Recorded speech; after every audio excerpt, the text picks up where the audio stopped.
Hi guys. So in another video, trying to talk about how this we are making this long distance relationship work.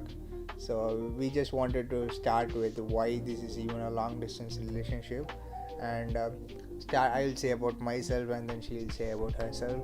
And I'm a medical student. Previously, I was an engineer. Now I'm studying veterinary medicine in Poland. I'm in my third year medical school. So I'm a full time. I reside in Poland and I study and I work part time as a programmer. So that's myself. Remotely I work, so I always stay in Poland. So yourself? Mm-hmm. Yeah, so I work in Germany as a UX UI designer. Yeah, and before that I studied art, and I moved to Germany to, for my job basically. So that's that's how you're managing. So if we wanted to visit each other in either in his city or where I live in Germany, it would take us, we'd have to have a lot of changes, like a lot of changes of trains and stuff. So that's why it's a long distance relationship, because it's like multiple hours, but at least we live in neighbor countries, right? Yeah, we are just next to each other. So a Flixbus or a train would do, an intercity train or a Flixbus. But would be multiple changes. That's what I said. Yeah. Like there's nothing direct. Yeah, sadly, yeah. There's Be no like 10 airports. hours or something Yeah. for journey. So, what are some of the challenges you guys have faced maintaining long distance relationship, and how have you overcome them? So the thing is, I work in the evening. I work as a software engineer, working for a US company, and then in the daytime I do my medical school stuff. So though I'm always studying or working on something, so it's always very tiring to manage all of these things together. And also, I have my beautiful girlfriend, so it's really hard to maintain all of those things. So that's one of those big pain points of being in a long distance relationship and having a tight schedule. So that is a big challenge, I would say. Do you want to say any other challenge from your side? It feels like I'm always busy or held up in something, either in classes or in meetings or in programming or studying. So she might get frustrated at times, I guess. I want her to talk about it more than me. Yeah, that's true. I was also thinking about the same thing actually, that it's mostly about this, like when you're like he's studying medicine, so of course, like compared to the times when I was studying, he's much more busy, because in art studies you mostly study at the end, or you make those art projects, right, and you study more towards the end of semester, but apart from that it's quite chill. But in his case he has exams like every week almost, especially this year. That's medical school for you guys. It's like you fail in one, you probably cannot write the final. Because you cannot write the final, you won't go to next year. So that's why medical students live a sad life, at least when they are studying. You just start studying all the time. Even now during our Christmas holidays, I came to meet her. I am thinking about my exams in January or the next first week of January or something. It's always in my mind. So yeah, I think what is kind of also helping us is because we are also kind of in the age that we are a bit more mature. Setting it also makes a bit easier. That because I was also not that. Maybe it would have been also a bit worse or different if like I was like a person who like didn't have like work experience or something, but because I also am like a busy professional, right? Like because I also have my job, so I know that especially like when I'm in Germany, when I'm not in Poland, when I'm not with my parents, then because in Germany I live alone, so I have also a lot of responsibilities on my head after working, of course, doing some grocery shopping, cooking, cleaning. This also takes time, so that's why then you also realize that that if you are not like all the time free, if you also keep yourself busy, if you also focus on some other things, even if you just talk in the evening time mostly, it's you of course you miss each other, but then it's okay. Yeah. So Mm-hmm. can you describe the strategies or methods you guys have used to keep the relationship strong despite the distance? So that's an interesting question. So one thing I remember she was telling me was like we should spend at least an hour together every day, at least after work or at night. Maybe we can have a short call, and every couple of hours texting each other, at least just keeping each other updated. Yeah. It just didn't have to be like I'm talking to her about something. It can just be like I just finished my labs, now I'm going to my lecture, I am finishing my lectures, I'm going to my work session, work meeting or something. So I just keep her updated. That kind of keeps us feel like we are talking to each other, communicating, and also keeps us much closer because we update each other on our work, professional, other things, the problems that happened during the day, the tests, the exams that was harder, which I managed to pass or fail, or the meetings, how did the meetings go, was the programming projects working well or not. So all those things I personally talk to her. And in difficult times when there's continuous exams or really hard work, I'll just text her that I cannot talk today, but I'll just keep texting her every few minutes or so between hours, so that she can understand my situation. For the most part, she understands me very well. She kind of is like totally chill in those things, so she understands my busy schedule at times. So it's working so far really well actually. So I let her say more about how she feels about this.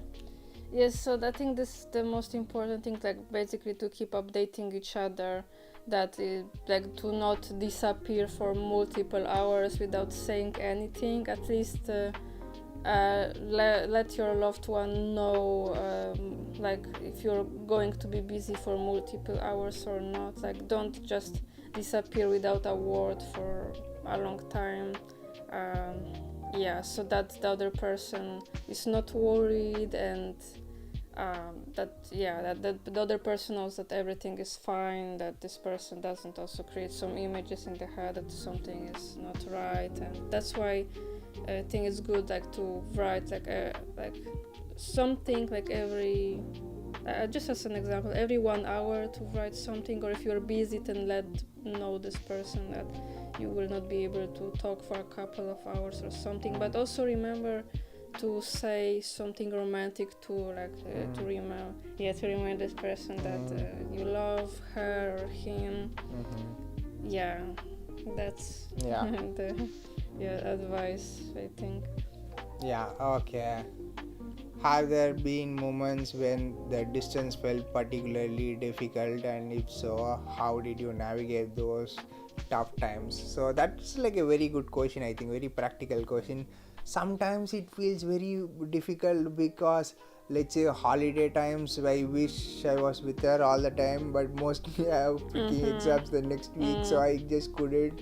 And also times when any one of us feels low, or sad for some reason. For example, it really breaks my heart when she is like sad and sometimes she cries to me or something in the call. So I really wish I was there with her in person, to give her some hugs and console her and just be with her. That's something I kind of miss, or it's particularly difficult in a long distance relationship. Yes, sir. Yeah, and it also like feels difficult, for example, like when you cannot come, or if something doesn't work out that you were planning to, let's say, meet after quite a long time, and then it doesn't work out for some reason because just something happens. Like for example, he would have like a new exam coming that he was not aware of before, because he doesn't always know when the exams will happen. Or if I would have a situation that I would get sick, for example, or something, and then we have to cancel our meeting. Like, yeah, this would be also like, I would say, another example. But yeah, because we are very understanding, like that's also why I kind of say that we are also in the right age, that he we are understanding each other. understanding. Yeah. Okay.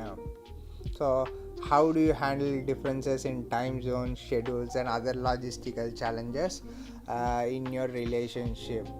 So, one thing is we both are in the Central European time zone, neighboring countries, so time zone wise we are in the same time zone, so that's fine. We mostly text each other in the morning when each of us wake up, which is pretty much the same time, I guess. And then after the texting, if we have time, if I'm gonna be at home and studying or something, I'll call her.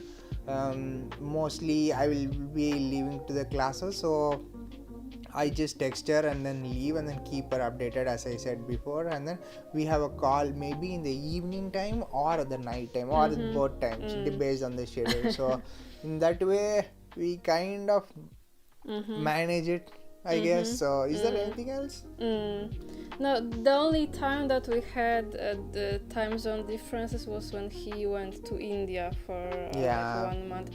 So that time it was like a bit more difficult. It felt a bit more difficult because he would be going to sleep much more early compared to me, and of course when he would be visiting his family and all, he would be more busy. Yeah. So that time it was like a bit more difficult, like, to find time to talk.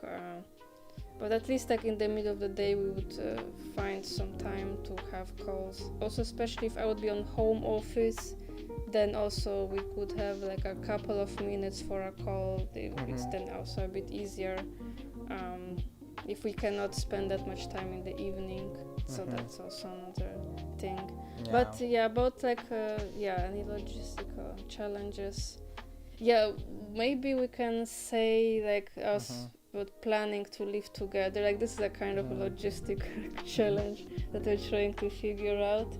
Yeah, because more to come in the future, as the thing is it's really hard to find a remote job for her with a good pay. Yeah, I mean these days, because in general in IT it's easy to find remote jobs and stuff, but nowadays in Europe it's kind of shifting towards coming back to office. Like whenever I see those offers, it's written like what kind of the work is it? Is it on-site or remote? It's most of the time written hybrid, so at least you have to be in the office from time to time. So this is like the challenging part, like to find a nice job in Wrocław, right, or somewhere nearby, or where I wouldn't have to be in the office that frequently, so that we could move in together. That is like the challenge kind of. And what advice would you give to individuals who are considering or currently in a long distance relationship? Again, keep updating each other. I just repeat again, it's very important. Keep the other side always updated to kind of what you don't have to write exactly what you're doing, like hey, now I'm going out, then I will be exactly back at this time, and now I will be doing this and that. You don't have to, to say every single detail of what you're doing, but just in general, like any bigger things that you're going to do in the day. I think it's good to say. And and also one low key thing is like to tell how you feel about the day. That really helps, talking about how you feel mentally about stuff. Okay, this week is like a really difficult business meeting. I think it'll be very stressful for me or something. Then this week is like a hardest exam or something. So I just telling those things kind of makes you closer than you think.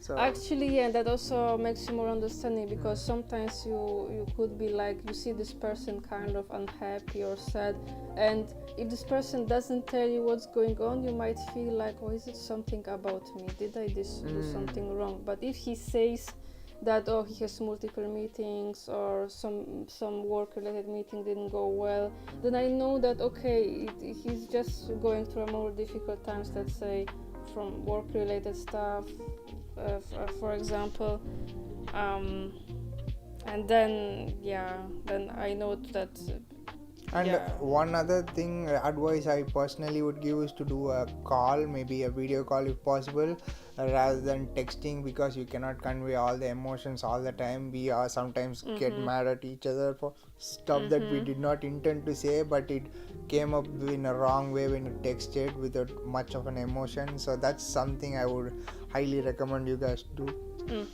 Do a video call as much as possible, maybe not a long call, just like for a few minutes. That will be more than enough, just the event of just talking to each other makes you guys feel like everything is going as planned, I guess. I think another from experience you can say is that while texting, sometimes I would say something in a bit joking way, but he would not be sure when I am a bit angry, writing some joking, like more like if it's a joke or if it's something else. Seriously wrong or something. Yeah, is she mocking me or is she mad at me or something? I don't know. So that's something. That's when talking helps. Video calling or something helps, I guess. So exactly. That's something I guess we are learning throughout this 1 year of being in a relationship. And also I think we have a long road to go. We will learn a lot from each other as well. So we'll keep you guys posted. Yeah, exactly. So we'll wrap up. Yeah. See you guys. See you.